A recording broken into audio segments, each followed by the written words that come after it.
پوهیږي ماشوم چې په څه باندې نه پوهیږي په بل څه خو ازادي غواړي په اونۍ کې تړلی وي لغت یې وهي ازادي غواړي ما پرېږده تر څو زه خپلې لوبې وکړم هر څوک ازادي غواړي او ازادي د انسان طبیعي حق ده منل سوی حقیقت ده د همدې طبیعي حق دپاره په بلاو قربانۍ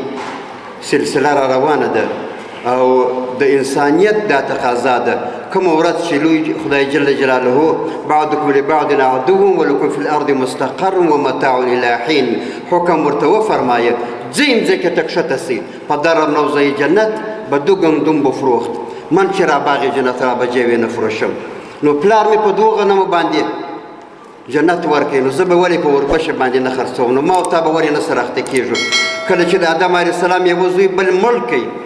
هغوی چې کله د خشونت آغاز کوي د الله تعالی په اراده باندې د انسانیت هم دغه مزاج او دا امتزاج شو چې نور به تر آخرته پورې سره ټکوي یوه ته به حق ویل کېږي بل ته به باطل ویل کېږي او بالاخره به د لوی خدای جل جلاله د وعدې مطابق حق پر باطل باندې پیروز وي حق به کامیاب وي همیشه به حق ځلاند وي البته ستونزې او مشکلات به په دې وخت کې راځي نو د حق د ورځو د یادولو دپاره د سختیو د یادولو دپاره د قربانیو د یادولو دپاره و اما بنعمت ربک فحدث کیدی سي د دغه ورځو تجلیل د دغه آیاتو څخه انتزاع سي امید لرو چې په دغو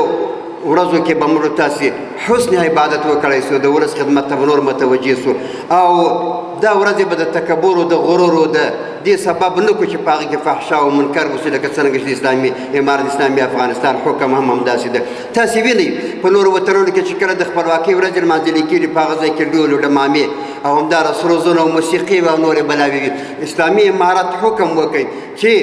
اذا جاء نصر الله والفتح ورأيت الناس يدخلون في دين الله افواجا دغه دوه نعمتونه پروردګار عالم درته درکړو خلک په ډلو ډلو باندې وطن ته راځي خلک په ډلو ډلو باندې اسلامي امارت سره ملاتړ اعلانوي تا ته یې فتح درکړه نصرت یې درته درکړي پر ځمکه باندې بیا حاکم کړي نو دوه شی وکوه فسبح بحمد ربك واستغفره للوی خدای جل جلاله تسبیح ووایه او مغفرت ځینې وغواړه که څه ته خطي سوي وي د جهاد په سلسله کې په شل کاله کې به خامخا خلک اذیت سوي وي جهاد حسن لغیره د علما کرام فرمایي په خپله بد شی ده وینې تویېږي پکښې کلي ورانېږي ښارونه ورانېږي او آبادي په کنډوالو باندې بدلېږي انسانان ځورېږي کډې پکښې راځي مهاجرتونه پکښې راځي په خپله